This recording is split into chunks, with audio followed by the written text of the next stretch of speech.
ಇವತ್ತು ನನ್ನ ಜೊತೆ ಜಗಳ ಆಯ್ತು, ಏನು ಅಂತ ತೋರಿಸ್ತೀನಿ, ಕೊನೆವರೆಗೂ ನೋಡಿ ಹೆಂಗೆ. ಹಾಯ್ ಹಲೋ ನಮಸ್ಕಾರ ಬಾಸು, ನೀವು ನೋಡ್ತಾರೆ ನಾನು ಡೈಲಿ ವ್ಲಾಗ್ಸು. ಇವತ್ತು ನಾನು A75ನ ಡೇ 2 ಗುರು. ಹಂಗೆ ಬೆಳಗ್ಗೆ ಹೋದ್ರೆ ರನ್ನಿಂಗ್ ಮುಗಿಸ್ಕೊಬಂದೆ. ಇವತ್ತು ನಂದು ರನ್ನಿಂಗ್ ಮುಗಿಸ್ಕೊಬಂದರೆ ಡೆಸ್ಟಿನೇಷನ್ ಬಂದು 7.2 ಕಿಲೋಮೀಟರ್ ಆಗಿತ್ತು. ಹಂಗೆ ಬಂದವನೇ ಕಾರ ಬಿಟ್ಕೊಂಡು ಕಾಲೇಜ್ ಕಡೆ ಹೊರಟು ನಾನು ಹೋದೆ. ಕಾಲೇಜ್ ಕಡೆ ಹೋದಾಗ ಇವತ್ತು ಡ್ರಾಯಿಂಗ್ ಎಕ್ಸಾಮ್ ಇತ್ತು. ಅದಕ್ಕೆ ಬೆಳಗ್ಗೆಯಿಂದ ಸಂಜೆವರೆಗೂ ಡ್ರಾಯಿಂಗ್ ಅಲ್ಲಿ ಇದ್ದಿದ್ದಾಯಿತು. ಅದಕ್ಕೇನು ವೀಡಿಯೋ ಮಾಡೋಕ್ಕಾಗಿಲ್ಲ.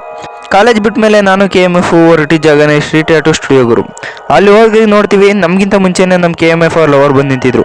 ಅದಾದಮೇಲೆ ಟ್ಯಾಟೂ ಹಾಕಿಸ್ಕೊಂಡು ನಾವು ನಮ್ಮ ಪಾಡಿಗೆ ಊರ ಕಡೆ ಹೊರಟು. ಆವಾಗ ನಮ್ಮ ಮಾವ ಫೋನ್ ಮಾಡಿದ್ರು, ಬರೋ ಕಾಟೇಳಿ ಹತ್ರ ಇದ್ದೀನಿ ಅಂತ. ನಾನು ಹೋಗಿ ನೋಡ್ತೀನಿ, ನಮ್ಮ ಮಾವ ಅಪ್ಲಿಕೇಶನ್ ಹಾಕ್ಬೇಕು ಅಂತ ಹಾಕಿದ ಬಾ ಮಾವ ಅಂತ ಹೇಳ್ಬಿಟ್ಟು ನಾನು ನಮ್ಮ ಊರ ಕಡೆ ಹೊರಟೆ. ಬರೋ ದಾರಿಯಲ್ಲಿ ನೋಡ್ತೀನಿ, ನಮ್ಮೂರಲ್ಲಿ ಫೈರ್ ಕ್ಯಾಂಪ್ ನಡೀತೈತೆ. ಏನಪ್ಪ ಅಂತ ಈ ಕಡೆ ತಿರುಗಿ ನೋಡ್ತೀನಿ, ಫಾರೆಸ್ಟ್ ಯಾರೋ ಬೆಂಕಿ ಹಚ್ಬಿಟ್ಟವ್ರೆ. ಹಚ್ಚಿದ್ರೆ ಹಚ್ಕೋತಾರೆ ಅಂತ ನನ್ನ ಪಾಡಿ ನಾನು ಊರ ಕಡೆ ಬಂದೆ. ಜಗಳ ಆಯಿತು ಅಂದಮೇಲೆ ಏನಾಯಿತು ಅಂತ ನೋಡಿ.